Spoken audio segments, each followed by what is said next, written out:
बिहार विधानसभा चुनाव में पहले चरण का मतदान संपन्न हो गया है और इस बार भाई एकदम बम्पर वोटिंग हुई है। शाम 5 बजे तक जो आंकड़े आए हैं उसके हिसाब से जनता ने एकदम बम बम होकर बम बम तरीके से वोट डाला है। वोट परसेंट 60.13 के आसपास है। यह शाम 5 बजे का है और 6 बजे तक वोटिंग हुई है, इसलिए आधिकारिक आंकड़ा आने में थोड़ा सा वक्त लगेगा, लेकिन अब जो आंकड़ा आएगा इसी के आसपास रहेगा। 61% या 62% के आसपास बिहार विधानसभा के पहले चरण में मतदान होगा, जो कि पिछली बार की तुलना में करीब 5% ज्यादा है। और भाई ये माना जाता है, जो राजनीतिक पंडित हैं ये आकलन लगाते हैं और उनका आकलन ये रहता है कि अगर वोट ज्यादा हुआ है, बम्पर वोटिंग हुई है, खूब वोटिंग हुई है, तो इसका मतलब कि सरकार लोग बदलना चाहते हैं, एक अनुमान लोग लगाते हैं।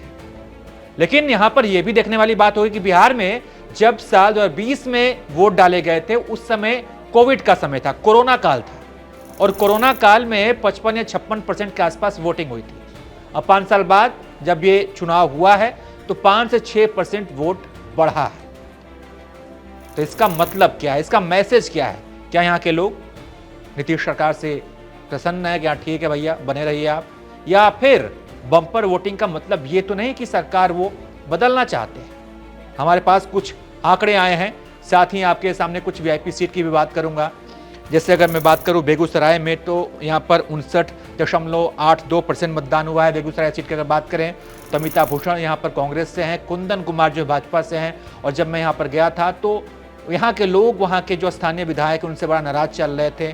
तो इस बार मुझे लगता है कि यहाँ पर अमिता भूषण को थोड़ा सा यहाँ पर एज मिल रहा है। भोजपुर की बात करें तो यहाँ पर 50% मतदान हुआ है शाम 5 बजे तक।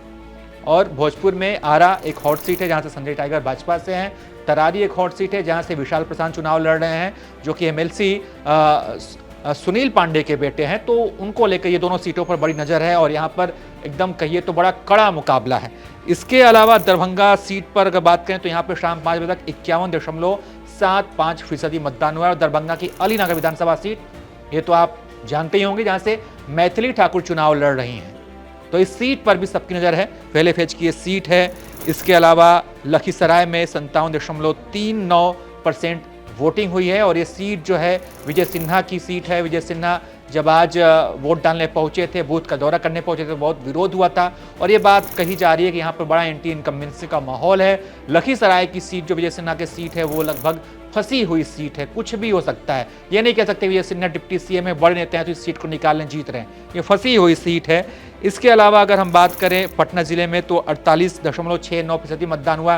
पटना में कई विधानसभा सीट है। दानापुर हॉट सीट है जहाँ पर रितलाल यादव चुनाव लड़ रहे हैं, उनके सामने बाहुबली है रितलाल यादव चुनाव लड़ रहे हैं, उनके सामने बीजेपी के रामकृपाल यादव चुनाव लड़ रहे हैं, जो कि लोकसभा चुनाव में पिछली बार हार गए थे। तो बीजेपी ने उनको दानापुर भेजा कि जाइए आप दानापुर से चुनाव लड़िए। तो रितलाल यादव रामकृपाल यादव में बड़ा यहाँ पर कांटे की टक्कर है। 50-50 यहाँ पर भी मुकाबला चल रहा है। मोकामा की बात करें, मोकामा भी पटना जिले के अंतर्गत आती है। तो मोकामा सीट जो अनंत सिंह की सीट है, यहाँ पर 60% से ज़्यादा वोट डाले गए हैं शाम 5 बजे तक। और यहाँ पर लड़ाई जो है अनंत सिंह बनाम वीणा देवी के, जो कि सूरजभान सिंह की पत्नी है। तो कहा जाए तो यहाँ पर दोनों बाहुबली आमने सामने, सूरजभान सिंह, अनंत सिंह। और कहा जाए तो 2000 के बाद ये पहला संयोग जब दोनों बाहुबलियों की सीधी टक्कर है, क्योंकि 2000 में दिलीप सिंह जो कि अनंत सिंह के बड़े भाई थे वो और सूरजभान सिंह चुनाव लड़ रहे थे, जिसमें सूरजभान सिंह चुनाव जीत गए थे। उसके बाद से ये पहला मौका है जब दोनों बाहुबली एक दूसरे के सीधे आमने सामने सीधे टक्कर है। अनंत सिंह फिलहाल जेल में गए हैं दुलारचंद हत्याकांड में। इसके बाद से लोग कयास लगा रहे थे कि इससे अनंत सिंह को नुकसान होगा, लेकिन अभी जो मेरे पास खबर आ रही है, जो मैंने वहाँ पे लोगों से बातचीत की, उसके हिसाब से लगता है कि अनंत सिंह को थोड़ा सा यहाँ पर लीड जरूर मिला है। लेकिन फाइनल रिजल्ट के लिए हमें 14 तारीख का इंतजार करना होगा कि वहाँ पर क्या होगा।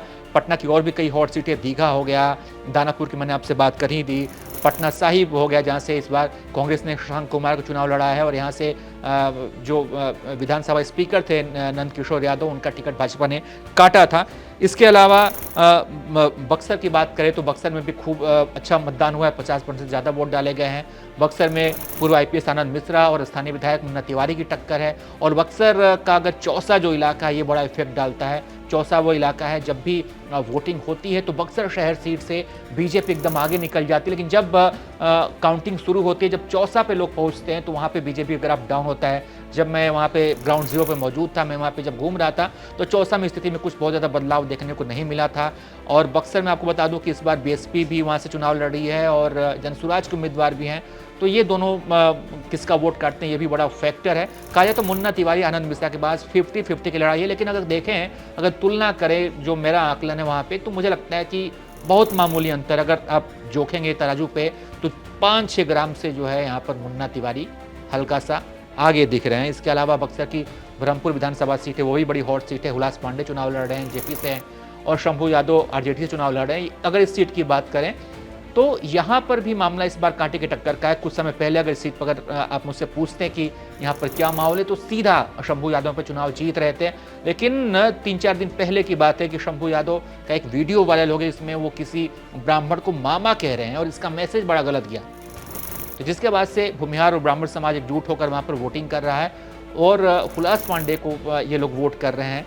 तो इससे हुलास पांडे लड़ाई में आ गए हैं, लेकिन फिर भी मुझे शंभू यादव यहाँ पर थोड़ा सा हुलास पांडे की तुलना में थोड़ा सा ज़्यादा कहिए तो आगे दिख रहे हैं, आगे निकल रहे हैं। तो ये बिहार विधानसभा चुनाव की हम बात करें, हॉट सीट की हमने आपसे बातचीत कर ली कि कौन कौन सी हॉट सीट पे। छपरा विधानसभा सीट देखिए छूट गई है, छपरा में भी खूब मतदान हुआ है, बढ़िया वोटिंग हुई। अगर सारण की बात करूं तो सारण में 54.60% वोट डाले गए हैं। शाम 5 बजे तक का आंकड़ा है, 6 बजे फाइनल जब वोटिंग बंद हो जाएगी उसके बाद से जो ऑफिशियल आंकड़ा आएगा, तो ये मान के चलिए कि अगर इस समय सारण में 54.60 है तो ये 55 या 56% के आसपास यहाँ पर वोटिंग होगी।